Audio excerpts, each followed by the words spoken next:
जी, programme breaking barriers. मैं हूँ आपकी होस्ट आलिया। हमें हमारे प्रोग्राम में जॉइन कर रहे हैं professor doctor Ishtiaq Ahmed from Sweden. Doctor साहब, thank you so much for joining my show. बहुत बहुत मेहरबानी इनवाइट करने की Alia ji, thank you. Doctor साहब, इस वक्त एक खबर हमारे सामने आ रही है जिसमें ये पता चल रहा है कि इंडिया के एक्सटर्नल अफेयर मिनिस्टर जनाब डॉक्टर जयशंकर इस विजिट कर रहे हैं अफ्रीका का, जिसमें नाइजीरिया और युगांडा की 2 मीटिंग्स हमारे सामने आ रही हैं, जिसमें उन्होंने एक तो नैम नॉन अलाइनमेंट मूवमेंट की मीटिंग उन्होंने अटेंड की और फिर उसके बाद वो बिजनेस मीटिंग्स भी करते रहे। लेकिन इसमें सबसे बड़ी बात ये है कि इसमें बात करते हुए उन्होंने ये कहा है कि जो इंडिया है वो India is betting on Africa's rise. तो इससे पता ही चलता है कि ये एक बहुत बड़ा एजेंडा है, क्योंकि इस पे उन्होंने जो ग्लोबल रीबैलेंसिंग है उसकी भी बात की। लेकिन मैं इससे पहले कि आप इसके जवाब में जो कुछ भी फरमाना चाहते हैं, मैं आपको और व्यूअर्स तक जरा सुनाना चाहती हूँ कि डॉक्टर जयशंकर ने जो इसमें 2-3 जुमले बोले हैं कि जो बेट कर रहा है इंडिया राइज ऑफ अफ्रीका पे, वो उन्होंने क्या कहा है। चले। Africa is rising and India is betting on Africa's rise.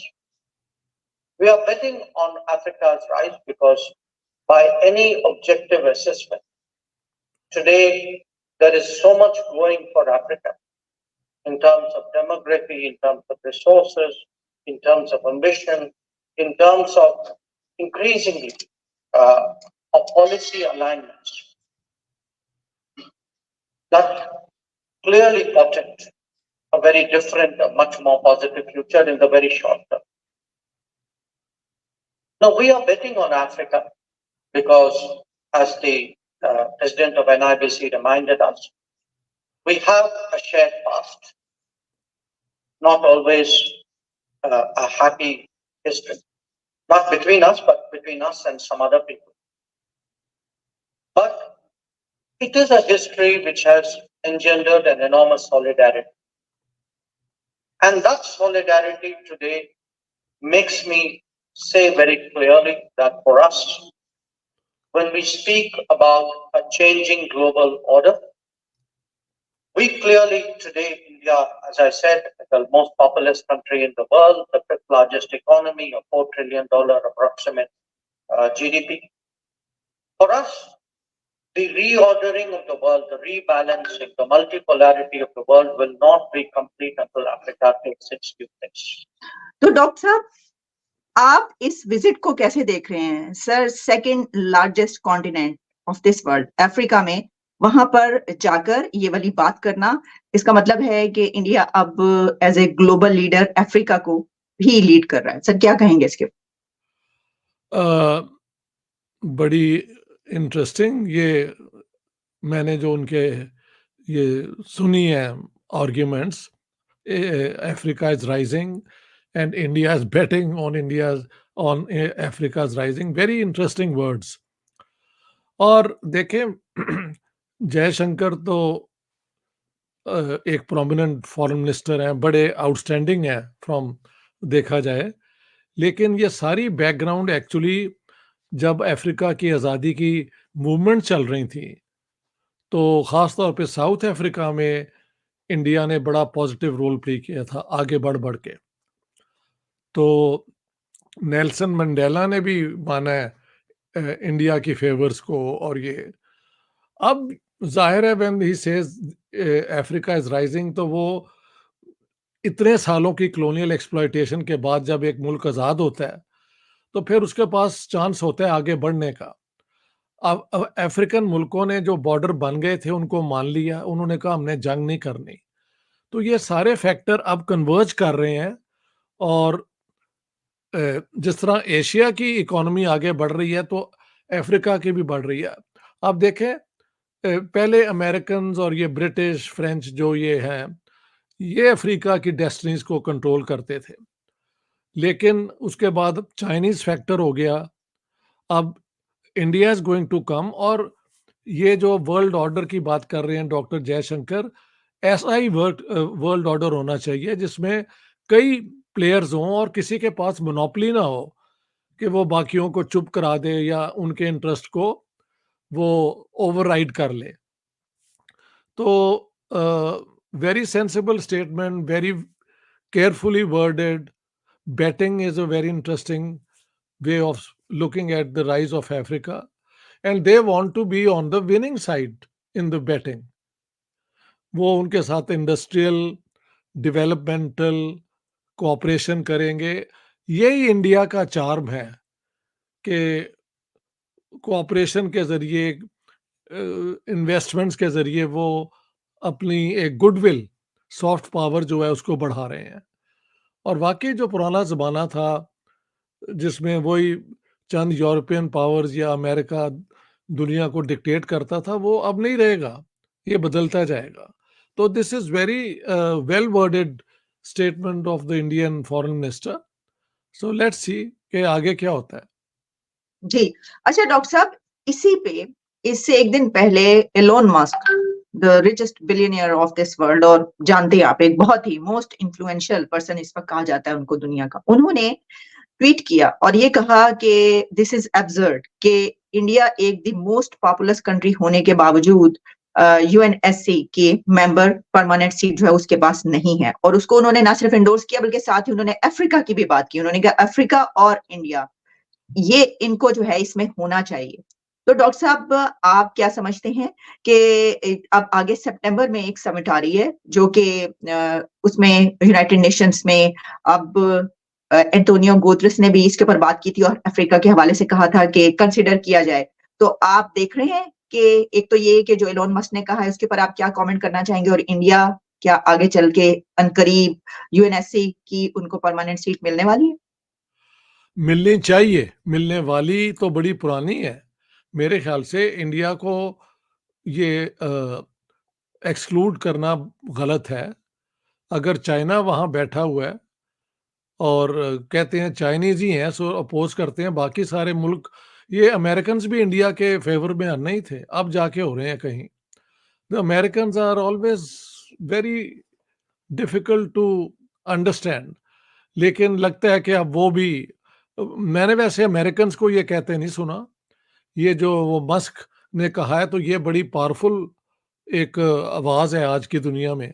हाँ जी, तो जी। That's important. मेरे जैसे लोग जो हैं यहाँ पे बैठ के भी कहते रहे हैं, तो हम भी इस कोरस का हिस्सा बनते जा रहे हैं कि इंडिया शुड बी देयर। काश ये पार्टीशन ना होती तो पूरा इंडिया में हम भी साथ ही होते, एक वर्ल्ड पावर। लेकिन चलो, इंडिया को तो चांस मिलना चाहिए ना आगे बढ़ने का। उन्होंने अपना बड़ा कामयाबी से ये जो है 76 साल में तरक्की की है, तो उनका राइट है कि वहाँ पे हों। मैं तो इसके हक में हूँ। अफ्रीका में अब मसला होगा कि which state would qualify to be a permanent member.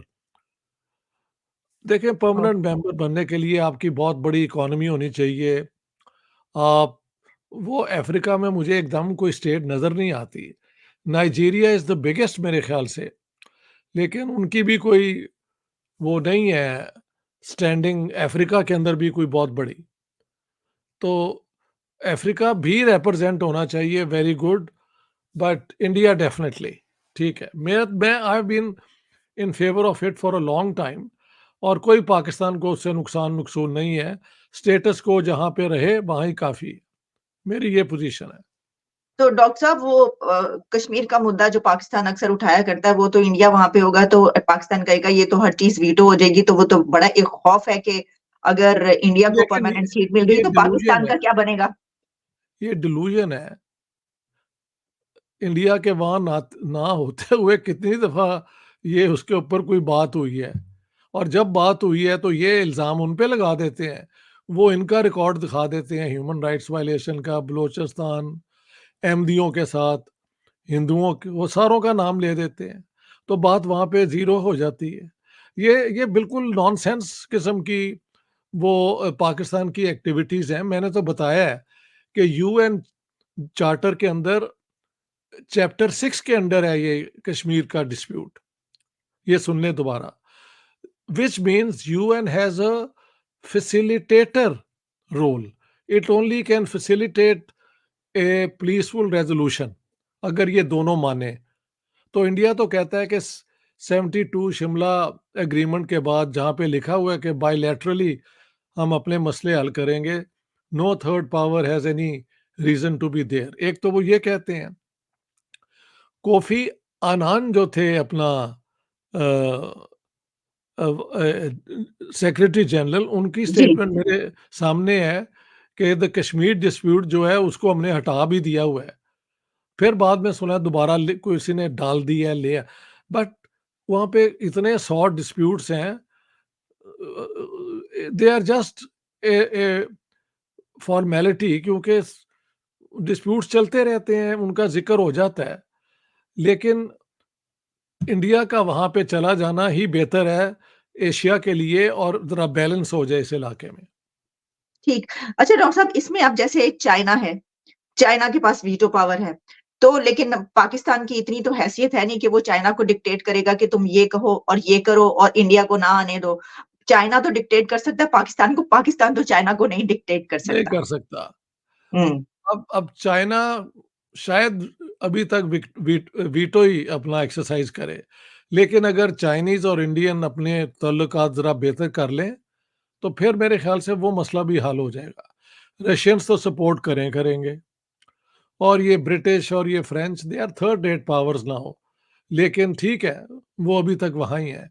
American are the tricky lot, उनकी तरफ से अभी तक कोई बयान नहीं आया, मैंने नहीं देखा, और वो कोई इतने हक में भी नहीं थे, because they want to keep as few people there as possible, ताकि उनकी बात मानी जाए। वो पहले ही पछता रहे हैं ये चाइना चूना को घुसने में। ये आप जरा यूं भी देखें ना, लेकिन मस्क का कहना बड़ा सिग्निफिकेंट है, और भी मैंने देखा है लोगों को कहते हुए, महल the French have been saying या कुछ, तो ये एक ओपिनियन बनती जा रही है। प्रॉब्लम ये है कि अगर कोई वीटो कर देना परमानेंट मेंबर, तो वो हुँ। मेंबरशिप आगे नहीं बढ़ सकती। So the problem is going to be China basically. अब अच्छा चाइना के डॉक्टर साहब, साथ अब इंडिया। जी, डॉक्टर साहब जो भी आपने बात की ना अमेरिका की, तो उसमें हमने ये देखा कि अब जो ताल्लुकात हैं अमेरिका और इंडिया के, तो अक्सर जगहों पर आपने जैसे देखा कि जब ये जॉइंट स्ट्राइक्स की वेस्ट की तरफ से हुतीस पर, तो उससे पहले जो है वो डिस्कशन हुई, डॉक्टर जयशंकर को कॉल आई, उनसे डिस्कशन हुई, ये सब होता रहा यानी। और जबकि डॉक्टर जयशंकर ने भी अभी कुछ दिन पहले ये कहा है कि दुनिया का कोई भी फैसला हमसे पूछे बगैर अब नहीं होता।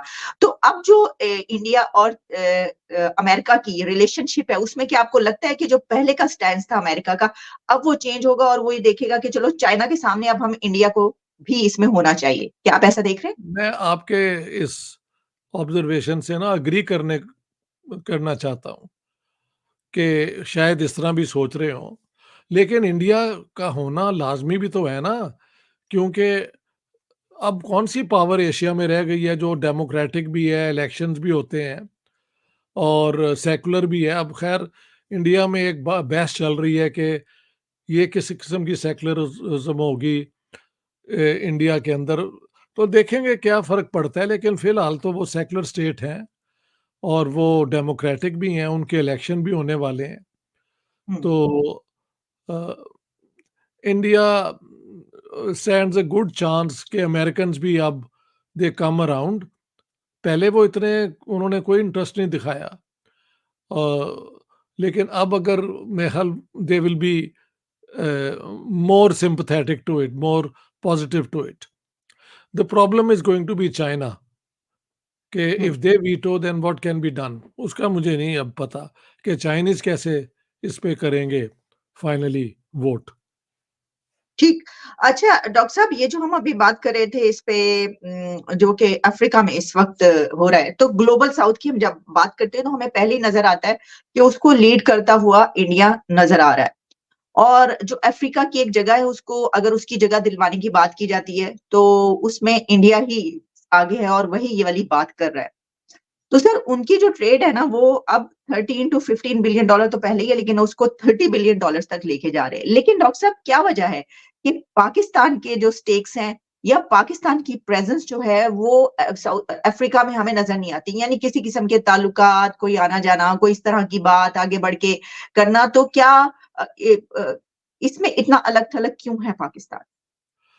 पाकिस्तान अपने जो मामले नहीं हल कर सकता। देखें इलेक्शन के ऊपर अभी तक लोग कह रहे हैं कि जी जितने बुरे हालात आ जाएं कभी पहले नहीं थे। जहाँ पे 76 साल में अभी तक आप एक प्रोसेस ही नहीं ढूंढ सके, प्रोसीजर ही नहीं ढूंढ सके जिससे आपकी एक लेजिटिमेट हुकूमत कायम हो, तो आपकी क्यों कोई सुनेगा? और आपकी कोई इकोनॉमी ऐसी है कि आप जाके कहीं इन्वेस्ट कर रहे हो, ये वो मियाँ नवाज शरीफ ने सऊदी अरेबिया में और इधर-उधर कहीं की हुई हैं, but they are minor players as compare to the Indian capital जो उनके पास है। तो पाकिस्तान की कोई हैसियत नहीं है ना। मैं तो इंडिया जब गया था, आई वाज़ सरप्राइज़्ड कितनी बड़ी वहाँ पे मिडल क्लास है। सारे यूरोप की मिडल क्लास जितनी है, सब मुल्कों की, उससे शायद इंडिया की बड़ी बन गई हुई है। आप जाके देखें तो सही, जितनी वहाँ पे बाज़ारों के अंदर गहमा-गहमी जो नज़र आती है। हुँ। ठीक है, अभी भी गुर्बत है, बैकवर्डनेस है, वो अपनी जगह ठीक है, उसको भी हल इंडिया को करना पड़ेगा if it is going to be a real great power, लेकिन हुँ। मुझे लगता है वो उस डायरेक्शन की तरफ ही जाएँगे। अच्छा, ठीक। तो डॉक्टर साहब, आखिरी सवाल मैं आपसे ये करना चाहूँगी कि हम ये वाली बात करते हैं, अक्सर औक़ात के देखें जैसे कि अब एक अगर ग्लोबल साउथ को लेकर भी इंडिया आगे बढ़ रहा है, अफ्रीका में जो कितनी प्रेज़ेंस है और चाइना के सामने अब जो असल में मुकाबला कर रहा है वो इंडिया है। तो अगर उस रीजन के, बल्कि मैं इस पे ये मेंशन भी करना चाहूँगी कि जब अभी राम मंदिर का इफ्तिताह करते हुए नरेंद्र मोदी साहब ने बात की और इसके अलावा जब भी वो ये बात करते हैं तो वो कहते हैं कि अब सब कॉन्टिनेंट की बात करते हैं। तो इसका मतलब ये है कि देखिए जो दूसरे कंट्रीज़ हैं बांग्लादेश, श्रीलंका, नेपाल यानी साउथ एशिया के, वो सब भी फ़ायदा उठाकर इंडिया के साथ आगे बढ़ जाएँगे। लेकिन अगर कोई ऐसा कंट्री है कि जो किसी भी सूरत ना ट्रेड ना कुछ और करेगा, तो फिर इसका मतलब है कि वो तो आगे नहीं बढ़ पाएगा, सब आगे बढ़ जाएँगे। अब जो हम जो क्या सूरत-ए-हाल करें? नज़र आ रही है। कितनी दफ़ा मैं कह चुका हूँ कि फॉर गॉड सेक कोई अकल करो। हिंदुस्तान के साथ तुमने क्यों टक्कर ली हुई है? कोई इसमें फ़ायदा नहीं है। तुम लोगों को भी गुमराह करते हो और खुद एक डिल्यूजन की दुनिया में रहते हो। Living in a fool's paradise is nothing to be admired. अब अगर हमारे रूलर्स ही ना ये समझें तो हम व्हाट कैन वी डू? मैं तो कह-कह के थक चुका हूँ कि यार चाइना और इंडिया जो हैं, वो उनकी ट्रेड बढ़ती जाती है, बढ़ती जाती है। आप इंडिया के साथ ट्रेड ही नहीं हो। इमरान खान ने ट्रेड ही बंद कर दी थी। हालाँकि जनरल वो बाजवा जो हैं वो इसके हक में हो गए थे। इन्होंने अपनी वो लुच तल दी। अब व्हाट कैन यू डू भई? कहाँ है ये पॉलिटिकल लीडरशिप हमारी? ये नालायक लोग हैं। They have no vision, they have no understanding that anti India होने से कोई फ़ायदा नहीं है। एब्सोल्यूटली नॉट, कुछ भी नहीं है। हुँ। बल्कि नुकसान है। नुकसान ही नुकसान है, वो तो नज़र भी आ रहा है। उफ़! सही। तो डॉक्टर साहब, बहुत शुक्रिया आपने हमारे प्रोग्राम के लिए टाइम निकाला। दोबारा भी आपसे बात होगी। Thank you so much. बड़ी मेहरबानी जी, शुक्रिया।